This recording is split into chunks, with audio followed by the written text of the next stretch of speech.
Hello everyone in the YouTube world, it's the Spirit Room 152. Okay, so, you know in middle school and high school, when you're being bullied relentlessly, you're told, wait a few years, it'll get better. And at that time you don't believe them.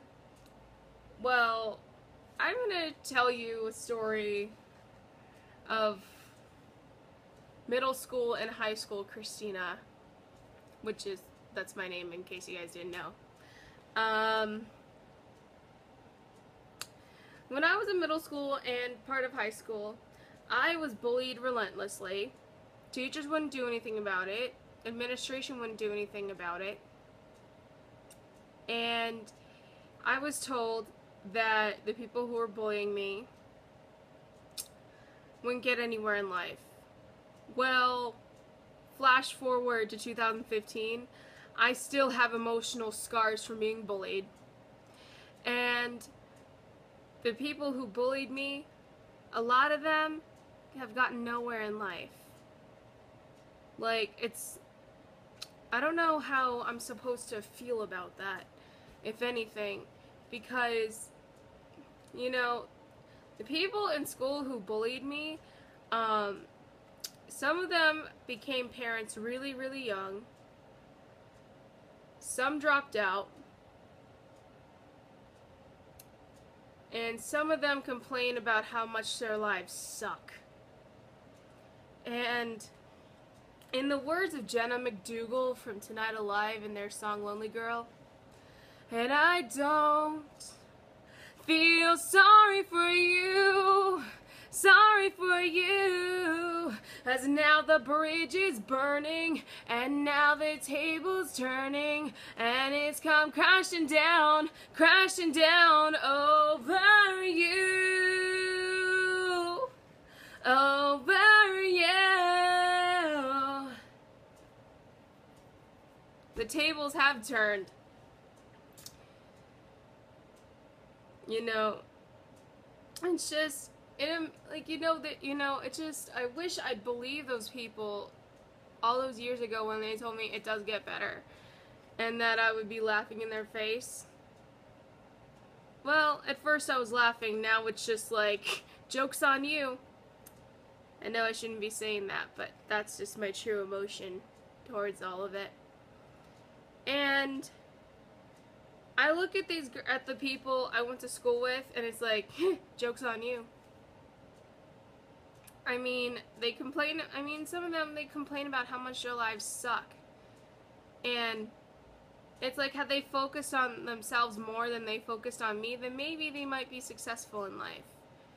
But they focused on me instead of on themselves, and they're not very successful. And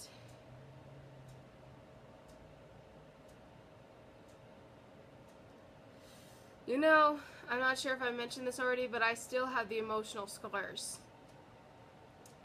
And I wish,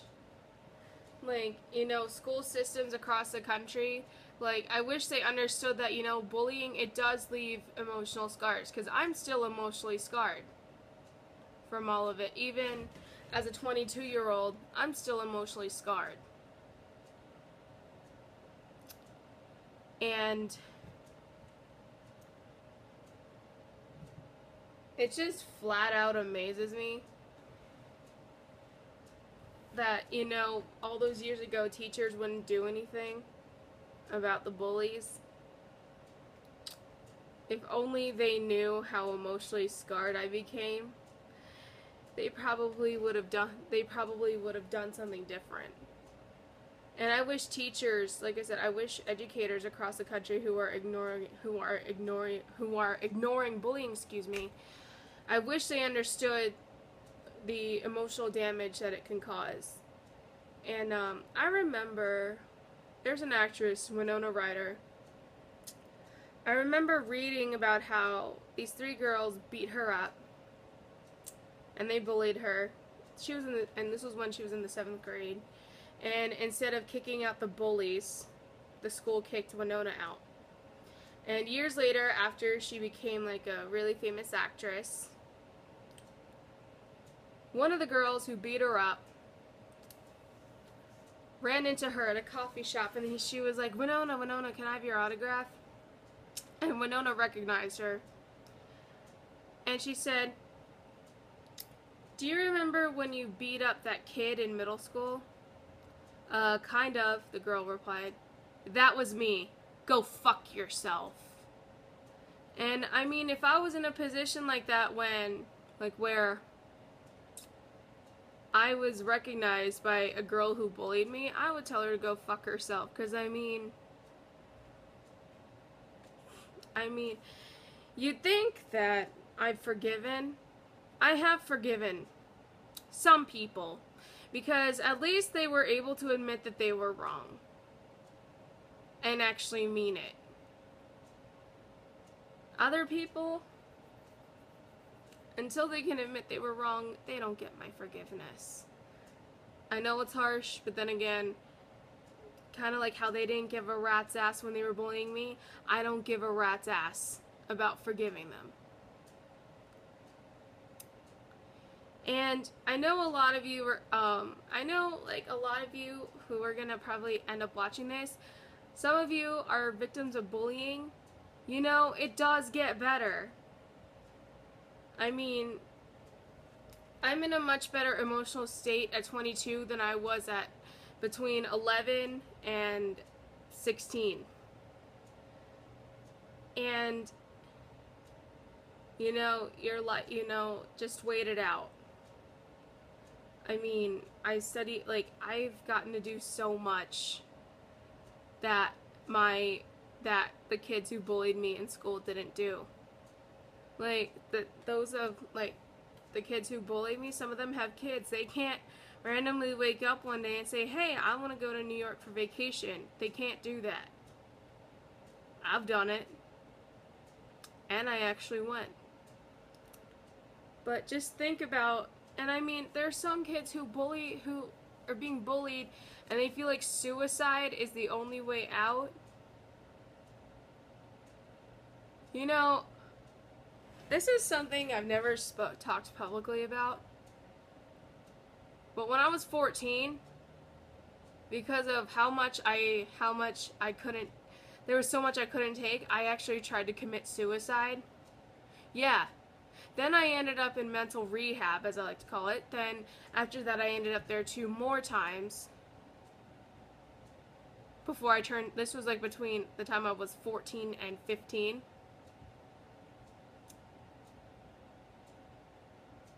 And suicide isn't the answer. Suicide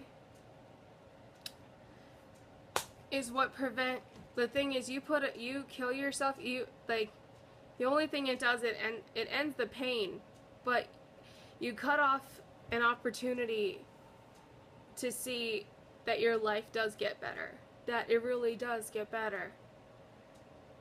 And yeah, you know, because of all the stuff like bullying, and also on top of being diagnosed with Asperger's syndrome and bipolar disorder, I really kind of missed out on a lot of things that teenagers did. And I will admit that as a 22-year-old, I'm trying to make up for it, which is part of the reason why I'm so hell-bent on staying single for a while and not having sex till I'm married, because, you know, it's a moral and cultural thing. But, you know, it is what it is.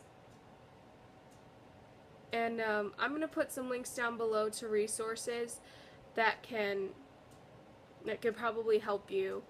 Like if you're gay and you're being bullied, I'm going to put links down to the Trevor Project. I'm going to put down links to a suicide hotline, all this stuff, because no kid deserves to be bullied relentlessly.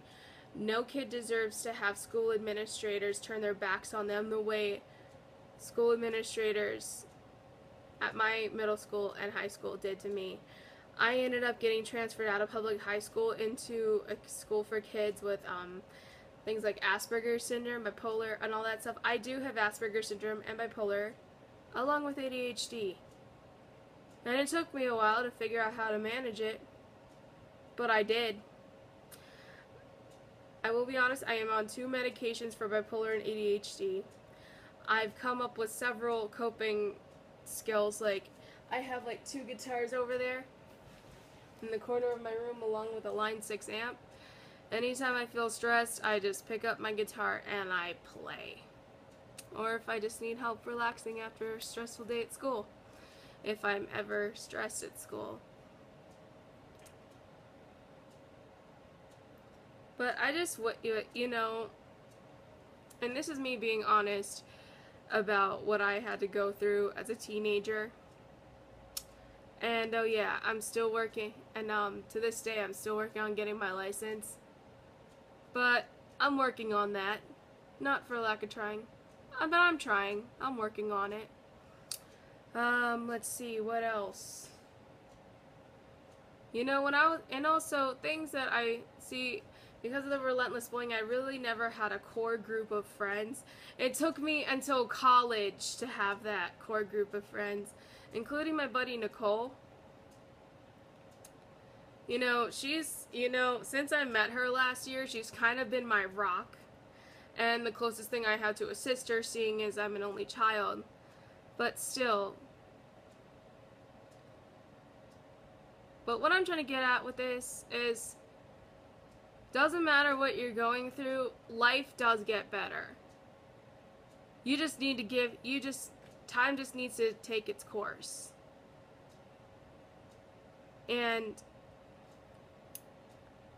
But yeah, so I just thought I'd share all of that. So, the Spirit Room 152 signing off. Alright, bye guys.